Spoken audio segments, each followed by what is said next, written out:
Alright, so welcome po sa gawain ng Diyos at welcome sa lahat na naririto. Palakpakan muna tayo sa So, by the way, meron nga pala tayo ditong bisita na mag-share ng kanyang naranasan sa Lord.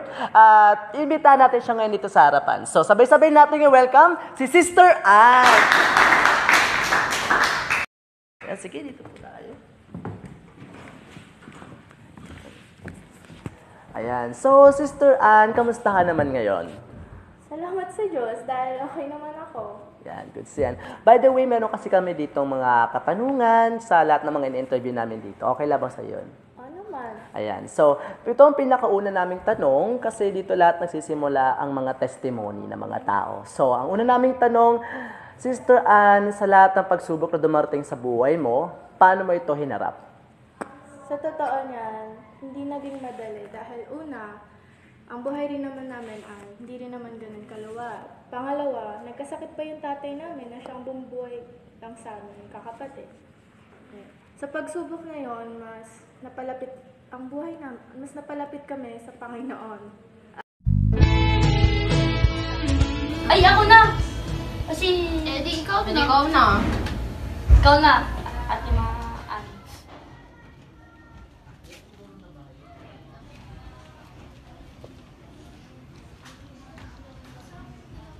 ikaw na. Ako na. Ikaw na. Ako na.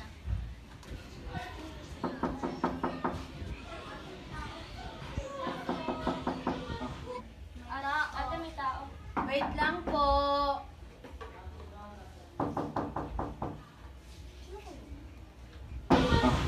Okay.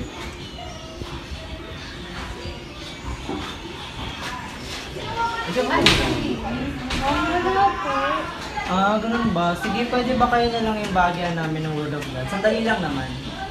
Mga ilang minuto pa siguro. Mga, di na naabot ng 20 minutes. Ganun. Sige po. Pwede pumasok. Opo. Pasok na po kayo. Salamat. Sige po.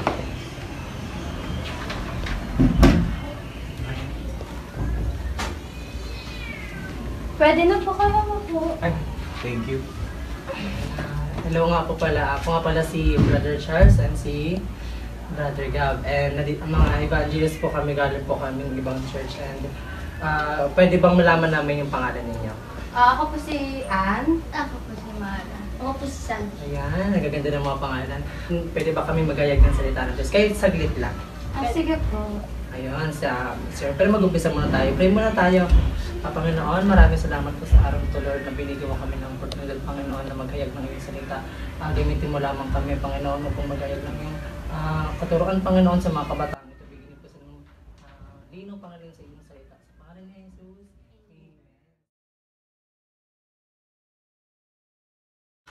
Game, ikaw na ano? Ate, go! Ay, hi pa! Hi pa! Hi pa!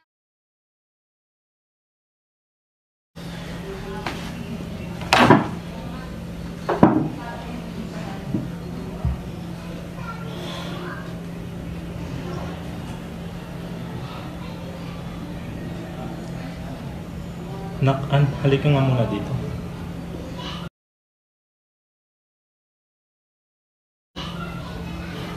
Bakit po ba?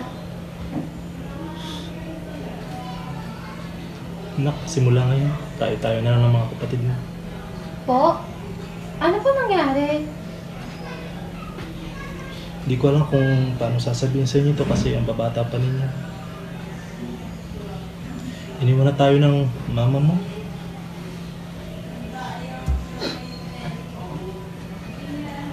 Magiging okay din po tayo pa.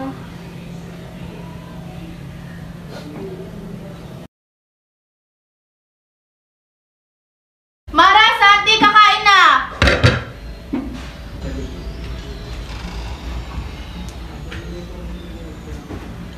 Uy, ang sarap na ulam. Asa si Papa?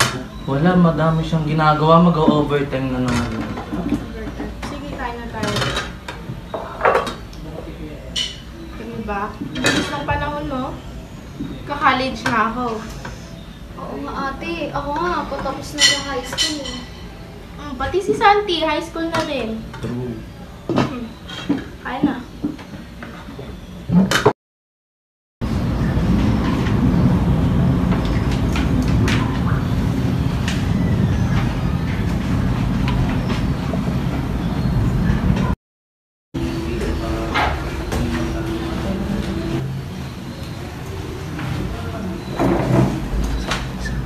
Uy, pre, musta? Ba't nandito ka? Di ba kanina pa out mo? Wala, OT. Na naman? Kahapon nag-OT ka na. Ay, kailangan, igipit kami. Sige. Sige, Dito sige. lang ako ha.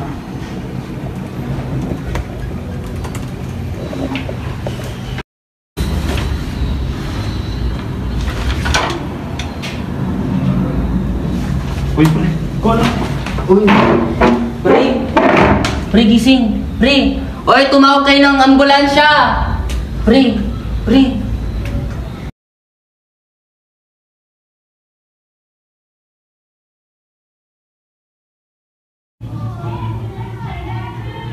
Hello?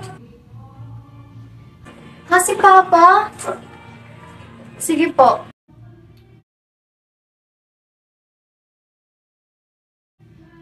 Kailangan tumalaman ni ate.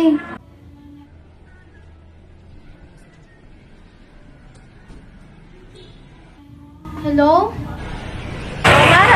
Ate, si Papa po sinugod sa ospital. Bigla na lang daw po natumba, sabi ng katrabaho niya. Sige, text mo sa akin kung anong pangalan ng ospital. Sunod ako dyan. Huwag na ate, dumiretso ka na lang sa bahay. Ihatid naman si Papa sa bahay. Wala na kasing available na kwarto sa ospital eh. Kaya mas maigi daw na magpagaling na lang si Papa sa bahay. Sige. Magkita na lang tayo dyan.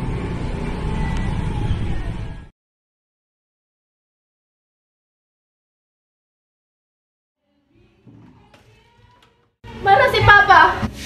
Ate! Ate, si Papa po nagpapahinga sa kwarto. Sige, pupuntahan ko.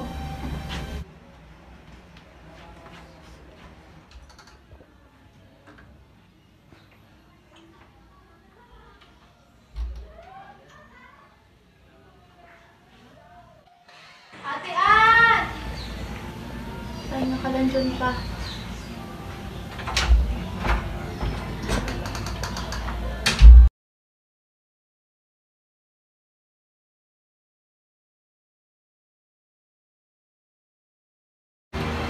Nandito na ako.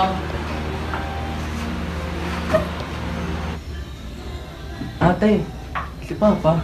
May nangyari kasi kay Papa kanina, kaya pinagpapahinga siya ngayon. Ha?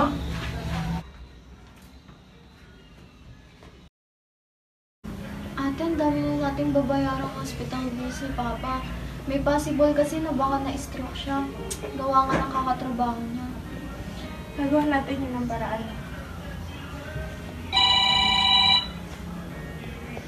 Hello po?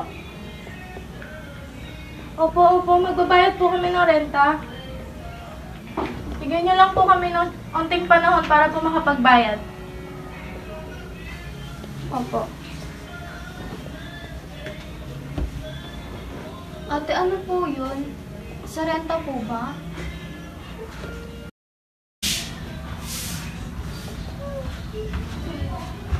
Ano ba? Asan yung pananampalataya nyo? Wala ba kayong Panginoon sa buhay nyo?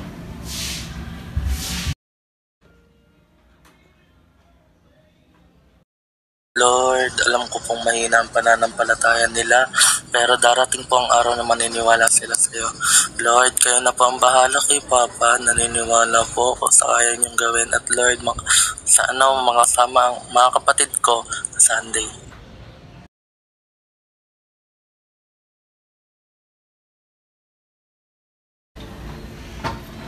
Tara na ate, malilate na tayo. Tara na. Tara na. Excited talaga ako na makasama kayo sa church. Ano ba gagawin doon? Tuloy po kayo.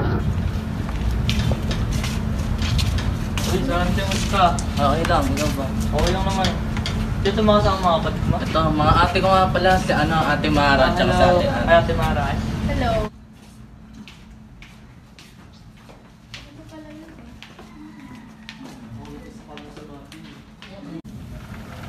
Tara, pasok kayo sa church namin. Ganda. Ito nga pala yung church. Akala nyo mukhang bahay sa labas lang. Okay, church yan. Welcome. Iniisip ka, pagising sa umaga, inaalala ka. Lord, Nandito po ako ngayon para humingi ng tulong sa inyo. Pagalingin niyo po ang papa namin. Ayoko pong makita na nahihirapan siya kahit sa mga simpleng bagay. May tiwala po ako sa inyo, Lord, na pagagalingin niyo ang papa namin. Salamat po sa pangalan ni Jesus. Amen. Ama, ako po ay humihiling sa inyo na tulungan kami magkakapatid sa mga problema na aming kinakaharap ngayon. Ikaw na lamang po ang tanging solusyon na naiisip namin dahil alam ko na di mo kami bibiguin. Ayun lamang po. Sa pangalan ni Jesus. Amen.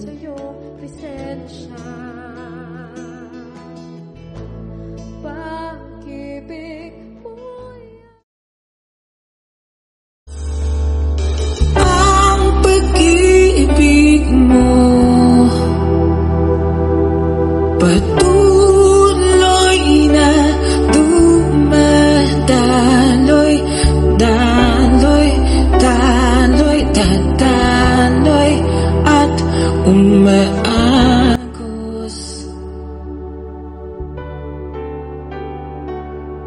Walang katulad mo.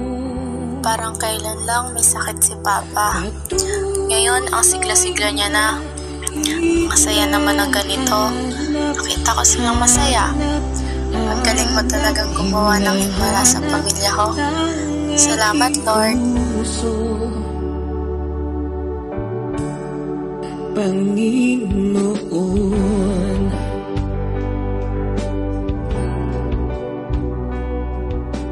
So ayun, ang journey ng buhay ko. Marami man kaming pinagdaanan or pagdadaanan pa lamang, palagi natin tatandaan na begin with commitment. Believe in God and His words and prayers. Because with Christ, nothing is impossible. Our job is to do our best and letting Lord to do the rest. May one day din tayo kay Lord.